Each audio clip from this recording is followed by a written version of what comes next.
बिस्मिल्लाहिर्रहमानिर्रहीम। अस्सलाम वालेकुम नाज़रीन, उम्मीद है आप खैरियत से होंगे। आप देख रहे हैं रियाज़ डिजिटल रियाज़ुल हक़ व्लॉग्स। लॉ एंड ऑर्डर पे हमने बहुत सी वीडियोस की, पाकिस्तान का इंटरनेशनल अफेयर से ताल्लुक़ात। लेकिन इस वक्त की जो सबसे अफसोसनाक और दर्दनाक ख़बर है वो है बोलान में जाफ़र एक्सप्रेस को पूरी की पूरी ट्रेन को 380 या 400 के करीब लोगों को अगवा करके जो है उसके फ़ौज के साथ जो एक किस्म की कशमकश है वो स्टार्ट है। और कहा यह जा रहा है कि कोयटा से रवाना हुई थी। बहुत से लोग इसमें शामिल थे कि जो अपने ईद पे उन इलाक़ों से मैं ख़ुद कोयटा में रहा हूँ, वालिद साहब आर्मी में थे, तो हम जब जाते थे कोयटा से तो कभी कभार जाफ़र एक्सप्रेस या दूसरी जो 2-3 ट्रेन्स हैं उनमें जाया करते थे। बड़ा एक सिंध रहीम यार ख़ान तक आपको जो रास्ता मिलता है कोयटा से जब आप चलते हैं वो सारा दश्तो बयाबान और सक्कर रोहड़ी और ये सारे आते हैं। मुल्तान ऑनवर्ड जो है कुछ हालात बेहतर होते हैं तो आपको लगता है कि आबादियाँ भी हैं और वो सारा कुछ है। तो उस बलूचिस्तान का पूरा जो इलाका है वो बहुत ज़्यादा बोरिंग और आपको ऐसा लगता है कि जैसे आप एरिज़ोना में या किसी ऐसे जो है ना वो क्या कहते हैं ऐसे इलाके में सहरा में सफ़र कर रहे हैं। ख़ास तौर पे जब आप मक्का मदीना जाते हैं, जब मक्का से मदीना, तो रास्ते में जिस तरह सफ़र पड़ता है उस तरह का सुनसान और चटियल मैदान है। और ये सफ़र रास्ते में जो है वो आपको देखना पड़ता है। तो बहरहाल उसका इस्तेमाल किया और उन्होंने उस सारे मामले को जो है वो ब्लैकमेल किया लोगों को। और ट्रेन के कहा ये जा रहा है, कुछ वीडियोस भी आई हैं कि जो ट्रैक था ट्रेन का उसके ऊपर जो है वो बम लगाया गया था, तो जिससे ड्राइवर भी ज़ख्मी हुआ और ज़ाहिर है इंजन जो लेके जाता है वो प्रॉपर जो है वो डिस्टर्ब हो गया। अब कहा यह जा रहा है कि तकरीबन 15 से 20 FC और जो पैरामिलिट्री फोर्सेस के जो एहलकार थे वो ट्रेन में मौजूद होते हैं। उस ज़माने में भी याद है मुझे कि 10 से 15-20 साल पहले की बात है कि एक बोगी में एक आध पुलिस वाला होते थे।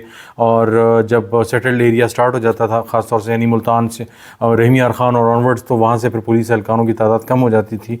लेकिन बहरहाल सिक्योरिटी एहलकार होते हैं, लेकिन अनफॉर्चुनेटली अब इस दफ़ा दायर अब ये तादाद बढ़ा दी गई। लेकिन इसके बावजूद हमने देखा ये मामला हुआ और कहा यह जा रहा है कि 17-18 कुछ लोग ज़्यादा तादाद बता रहे हैं सिक्योरिटी के जो एहलकार थे, जो मर्द हजरात थे, उनको वो ले गए हैं पहाड़ों की तरफ।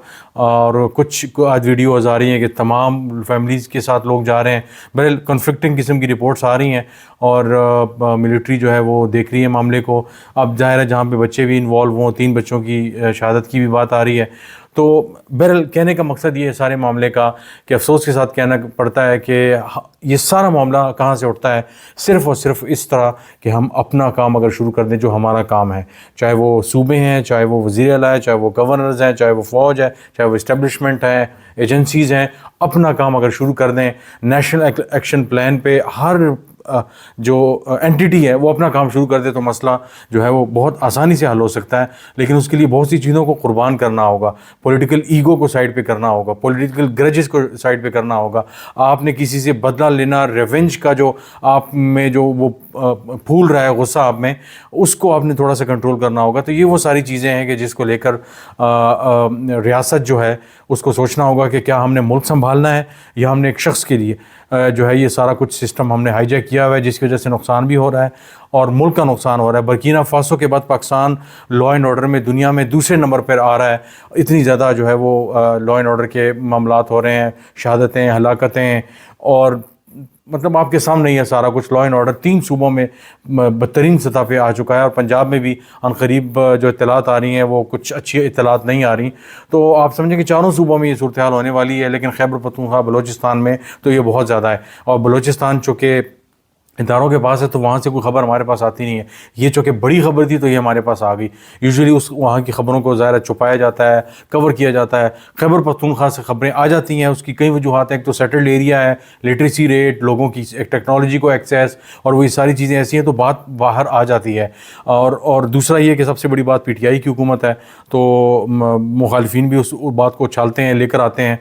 उसकी वजह यही है, वो चाहते हैं कि PTI की हुकूमत बदनाम हो, सारा कुछ हो। लेकिन ये PTI का काम नहीं है, ये सिर्फ अकेले चंद जमातों का काम नहीं है, ये तमाम जमातों को اور حکومتوں کو مل بیٹھ کے یہ فیصلہ کرنا ہوگا کہ لا اینڈ آرڈر کا ٹھیک کرنا ہے، برکینا فاسو سے اوپر جانا ہے کہ اس کی جگہ لینی ہے، یا ہم نے دہشت گردی اس فتنے کو ختم کرنا ہے۔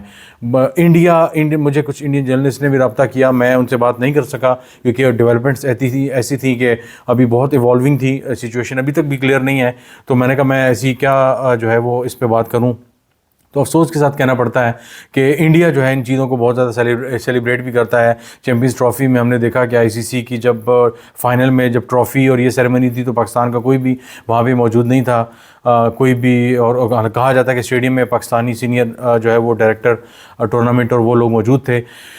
تو اصل مسئلہ یہ ہے کہ ایک شخص کو گھیرنے کے لیے، پکڑنے کے لیے، ذلیل کرنے کے لیے، گرانے کے لیے، تباہ کرنے کے لیے، اس کی پارٹی کو برباد کرنے کے لیے آپ نے پورا ملک داؤ پہ لگا دیا، اور اکانومی سے لے کر آپ جہاں جائیں وہاں پہ اتنا گند بچ چکا ہے کہ مطلب آج کل پبلک اکاؤنٹس کمیٹی چل رہی ہے اور آج بھی تھی، NHA کے آڈٹ پیراز پہ ڈسکشنز تھیں اور سر پکڑ کے انسان بیٹھ جاتا ہے۔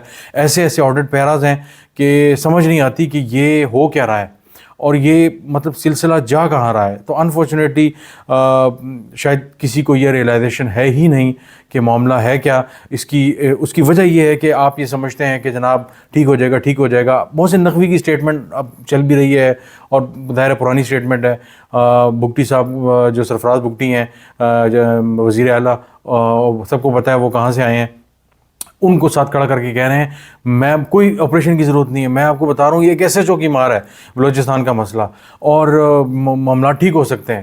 دیکھیں جب آپ یہ ریئلائز ہی نہیں کر رہے کہ ایک مسئلہ ہے اور اس کو حل ہونا چاہیے، تو سب سے پہلے بنیادی بات یہ ہوتی ہے کسی مسئلے کے حل کے لیے کہ آپ یہ اعتراف کریں کہ یہ مسئلہ ہے کہ ہم نے اپنا اصل کام نہیں کیا، ہم نے سیاسی بدلے لینے میں، ابھی اس وقت جب ہم بات کر رہے ہیں تو آج کے دن جو شہر بانو پتہ نہیں 16-17 سال کی جو بچی ہے PTI کی ایکٹیوسٹ ہے، اس کے گھر پہ کچھ درجن بھر پولیس کے اہلکار اور سیکیورٹی کے اہلکاروں نے دھاوا بولا ہے، ان کی دادی وغیرہ ان لوگوں کو دھمکیاں دی ہیں، اور CTD کے سنا اہلکار بھی تھے۔ اس کی وجہ یہ تھی کہ جناب اس نے کچھ تنقید کر دی تھی مریم وغیرہ پہ اور اس طرح کی باتیں۔ تو اگر یہ آپ کا مائنڈ سیٹ ہے، یہ آپ کی اپروچ ہے، تو مجھے بتائیں کہ مطلب لا اینڈ آرڈر اور یہ ساری چیزیں پھر کیسے سنبھلیں گی؟ بہت سی چیزیں ہیں جو کہنا چاہتا ہوں میں، شاید میں یہاں پہ نہیں کہہ سکوں گا، اور اس کی ظاہر ہے آپ سب وجوہات سمجھتے ہیں۔ پچھلے کچھ عرصے میں جو بریک بھی آیا اس کی وجوہات بھی انشاءاللہ پھر کبھی آپ سے شیئر کریں گے۔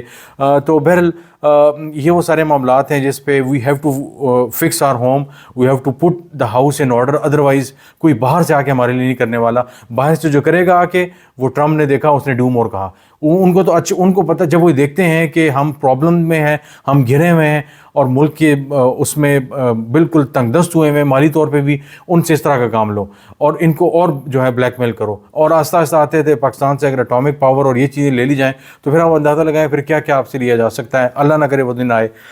تو اگر آپ سے وہ چیز لے لی جائے تو پھر اس کے بعد آپ کے پاس بچتا کیا ہے؟ انڈیا تو آپ کو کچا کھا جائے گا۔ پھر آپ کی جو عزت ہے ریجن میں، چائنا اور کچھ نہ کچھ روس اور یہ ممالک آپ کے ساتھ کچھ نہ کچھ ایران وغیرہ کرتے ہیں، آپ کی بات جو ہے وہ گڑبڑ ہو جائے گی۔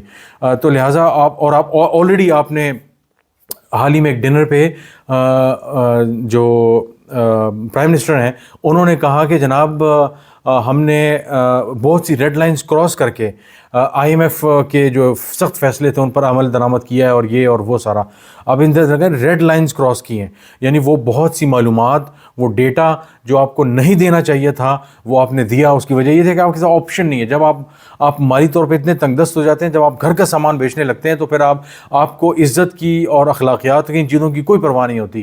اس وقت ہماری وہ حالت ہو چکی ہے۔ اس کی بنیادی وجہ یہ ہے آپ نے ایک شخص کو گرانا ہے، ایک شخص کو ہرانا ہے، برباد کرنا ہے۔ آپ اس کو توڑ تو نہیں سکے، آپ اس کو ہرا تو نہیں سکے، اس کی پارٹی کو بھی کھیر دیا، شاید کچھ خاموش بھی کر دیا، لیکن پھر بھی اس کی support, public support, voter supporter موجود ہے۔ لیکن آپ کی جو اصل توجہ ہے اصل معاملات سے ہٹ چکی ہے، آپ برکینا فاسو کے بعد دوسرے نمبر پہ آ چکے ہیں۔ تو خدا را ہوش ناخن لیں اور معاملات کو سنبھالیں، اس سے پہلے کہ بہت دیر ہو جائے اور اس کے بعد پھر آپ ماتم کرتے ہیں پھر ہم بھی روئیں اور آپ بھی روئیں۔